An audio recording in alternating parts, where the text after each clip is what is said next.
Vamos então para o segundo método de encontrar o máximo divisor comum. Esse método foi batizado por divisões sucessivas, então método das divisões sucessivas. E ele consiste basicamente em te dar a pergunta para encontrar o máximo divisor comum, e aí você vai começar a fazer divisões sucessivas entre os números dados, o A e B dados, para encontrar o máximo divisor comum. Daí você vai começar a pegar o divisor e dividir pelo resto. Aí na próxima divisão, o divisor e o resto. Nós vamos entender melhor isso aí, na hora que a gente for explicar aqui o nosso procedimento de como encontrar o máximo divisor comum usando o método das divisões sucessivas. Mas antes é importante vocês terem só um entendimento. Quando eu quiser encontrar o máximo divisor comum entre dois números, por exemplo, eu quero encontrar o máximo divisor comum entre dois números, entre 30 e 10. Observe que o 10 divide 30. Então, obrigatoriamente, o maior divisor comum entre esses dois números será o 10. Então, toda vez que um dos dois números procurados para encontrar o máximo divisor comum, se um é divisível pelo outro, o máximo divisor comum será aquele que vai dividir.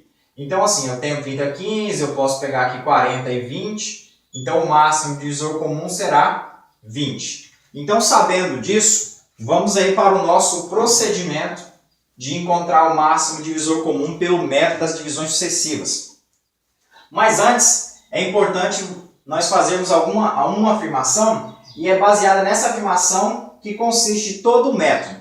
A afirmação diz o seguinte: se você tiver dois inteiros positivos A e B, tais que A e B é escrito nessa forma, eu peguei e dividi o A. Peguei o A, dividi por B, e aí deu um resto R e um quociente Q. Essa nomenclatura aqui é importante você já ter em mente, tá? Isso aqui é o dividendo, isso aqui é o divisor, isso aqui é o quociente, isso aqui é o resto. E fazendo essa divisão, usando o algoritmo da divisão, nós temos a seguinte forma. Eu posso escrever o A sendo B vezes o Q, sendo o divisor vezes o quociente, mais um resto R. Onde esse resto R pode ser zero, nesse caso a gente diz que a divisão é exata, e ele deve ser sempre menor que o divisor. Então o resto vai ser maior ou igual a zero, nunca será negativo, o resto nunca é negativo, tá? O resto vai ser sempre maior ou igual a zero e menor que o divisor. Nessas condições, ou seja, dando dois inteiros, colocando nessas condições, escrevendo ele segundo o algoritmo da divisão, nós temos o seguinte: a afirmação consiste no seguinte, que o máximo divisor comum entre esses dois números, entre A e B, é o mesmo máximo divisor comum entre o divisor e o resto. Então, sim, se eu tenho dois números grandes e eu quero encontrar o máximo divisor comum desses dois números grandes, eu posso diminuir os números basicamente olhando para o divisor e pelo resto, porque o máximo divisor comum entre esses dois números serão os mesmos. Então, o máximo divisor comum entre o dividendo e o divisor é a mesma coisa entre o divisor e o resto. Então, assim, imagina vocês agora fazer divisões sucessivas. Se você não encontrou um resto, uma divisão exata, igual foi o método anterior, onde a gente dividia, tinha uma divisão exata e aí nós já sabíamos quem era o máximo. Se você não tem uma divisão exata, o método consiste nisso. Você vai começar a fazer divisões sucessivas até encontrar um resto zero.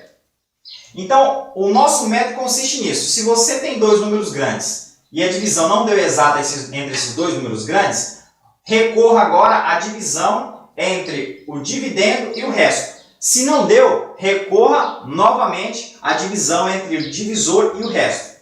Então, assim, o procedimento consiste assim. Se vocês tiverem dois números A e B dois números grandes, onde aquele primeiro método de encontrar todos os divisores não é mais eficiente, porque daria muito trabalho, vocês recorrem ao método de divisão sucessiva. Então, assim, se eu tenho dois números grandes e a divisão deles não foi exata, ou seja, pego A e divido por B. Se a divisão fosse exata, eu sei que o máximo divisor comum seria o B. Mas, se não acontecer isso, ou seja, se o R1, que é o resto da primeira divisão por A e por B, for igual a zero, o máximo divisor comum é B.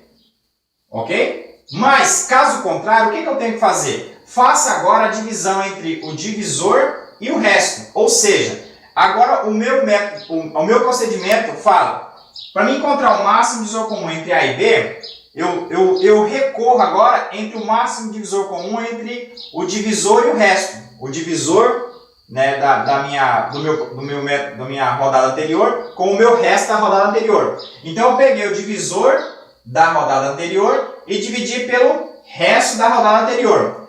Aí eu tenho novos quocientes, né? E eu tenho novos restos.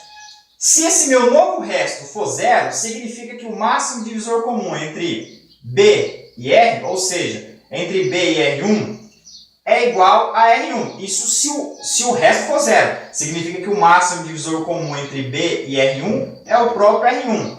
Dessa forma, eu tenho que o máximo divisor comum entre B e R1 será o próprio R1, que é a mesma coisa entre o máximo divisor comum entre A e B.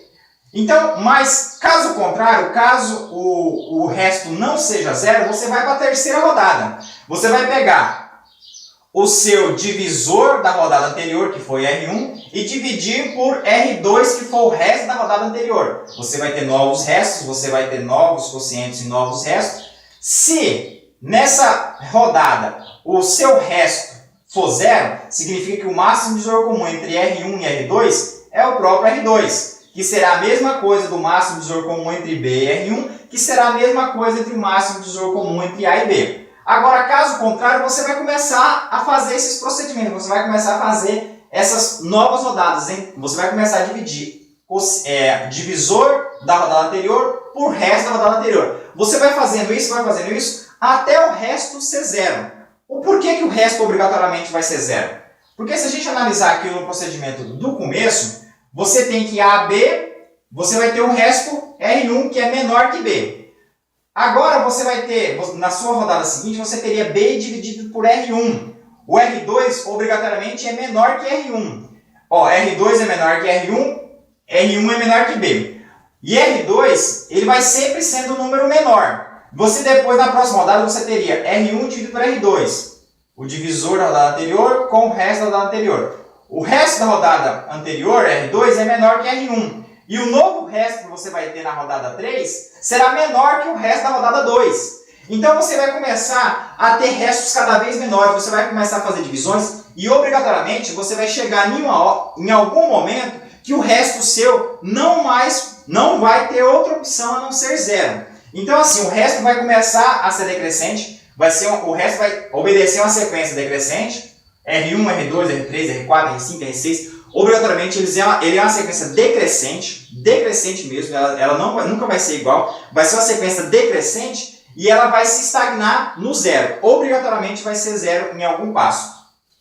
Então em algum momento você vai ter uma divisão onde o seu divisor aqui que eu coloquei por Rn vai ter um resto, ou seja, vai ter o próximo resto dessa divisão será zero.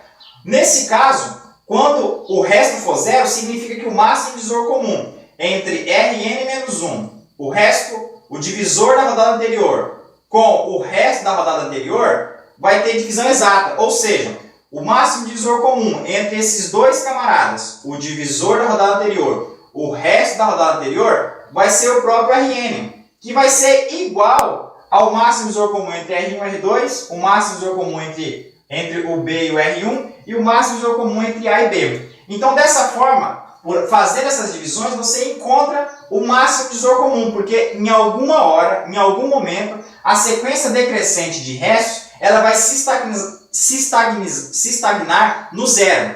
Então, assim, o método consiste basicamente nisso. Você vai começar a fazer divisões, até encontrar o resto zero. Na hora que você encontrar o resto zero, o último divisor, ou seja, o divisor daquela